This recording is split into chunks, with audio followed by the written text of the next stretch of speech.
हाँ तो विद्यार्थियों, आज हम बात कर रहे हैं क्लास 9th की मैथ में अध्याय 3 की। और अध्याय 3 है आपका कोऑर्डिनेट या निर्देशांक ज्यामिति। ठीक है। तो इसमें ज्यामिति में हम क्या करते हैं, ये ज्यामिति एक तल पे क्या कहते हैं वो होती है, आपका एक समतल पे डिपेंड होती है। और इसमें हम सबसे आगे जानते हैं हम कार्तीय तल को। ये तल एक समतल होता है और उसमें दो ऊर्ध्वाधर रेखा एक क्षैतिज रेखा के द्वारा इस तल का निर्माण होता है। तो इसमें एक रेखा एक क्षैतिज रेखा होती है और ये इस क्षैतिज रेखा को हम कहते हैं एक्स एक्सिस या एक्स अक्ष कहते हैं। और एक ऊर्ध्वाधर रेखा होती है जो इस रेखा पर ठीक लंब होती है। तो इस रेखा का नाम हम वाई एक्सिस या अक्ष कहते हैं। ये वाई अक्ष हो गया और इधर वाला ये एक्स अक्ष हो गया। ये दो रेखाएं हैं इस तल पे।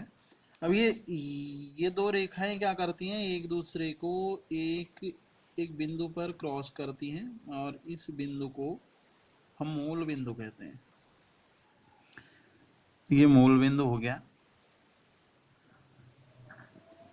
और जहां पर ये बिंदु है, इस बिंदु से हम बाईं ओर को अगर हम देखते हैं तो ये अक्ष क्या होता है, ऋणात्मक है। तो इसे हम माइनस एक्स एक्सिस कहते हैं।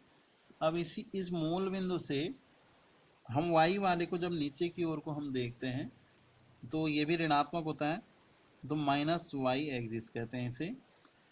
इस प्रकार से अब ये तल जो होता है ये चार भागों में डिवाइड हो जाता है और उसके साथ साथ दो ये वो हो गए आपका एक्स अक्ष वाली रेखा, एक वो ये और इसके द्वारा जो जो एक वो बन रहा है आपका बिंदु बन रहा है, उस बिंदु का नाम या मूल बिंदु हो गया। अब ये चार भाग जो है इस समतल के, इन भागों के नाम, जो पहला भाग है इस भाग को हम प्रथम चतुर्थांश कह रहे हैं। ये हो गया। अब इसी के बाद हम आगे को चलते हैं। ये दूसरा चतुर्थांश या द्वितीय चतुर्थांश हम इसे कह रहे हैं। ये हो गया द्वितीय चतुर्थांश। अब आगे बढ़ते हैं, इसी से हम वामावर्ती बढ़ रहे हैं, यहाँ से इधर बढ़ गए थे, अब इधर से हम तीसरे चतुर्थांश में आ रहे हैं। इसका नाम हो गया आपका तृतीय चतुर्थांश।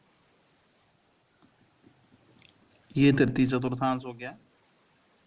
अब लास्ट जो आपका बचता है इसे हम चौथा या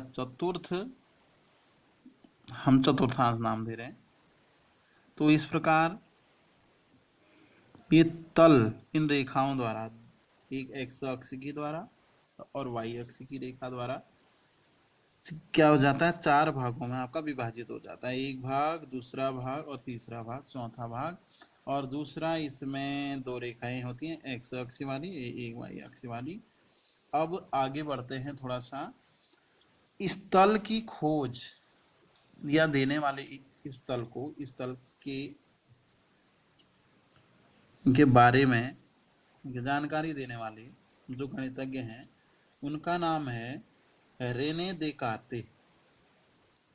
रेने देकार्ते द्वारा दिया गया ये आपका ये तल है।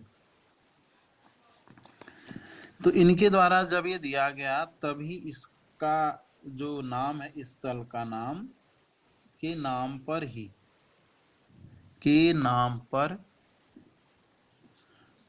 इस तल का नाम क्या पड़ा, तल का नाम हम क्या कहते हैं, हम कार्तीय तल कहते हैं। कार्तीय तल है या कहा जाता है। तो ये थी बच्चों इस तल के विषय में की जानकारी। अब हम जानेंगे 3.1 जो है आपकी जो प्रश्नावली है, तो उस प्रश्नावली को हम इसके बाद आप पहले इसको क्या कर लेंगे, क्या नोट कर लेंगे। और उसके बाद हम जानते हैं कि 3.1 को ये, अगर ये वीडियो आपको ये हाँ ठीक लगी हो तो इसे आप लाइक कर लें और सब्सक्राइब कर लें। ठीक है, और शेयर भी कर दें ताकि और भी लोग जो और बच्चे हैं तो वो भी क्या कहते हैं ठीक है, देख लेंगे और लाइक कर देंगे। ठीक। Okay, thanks.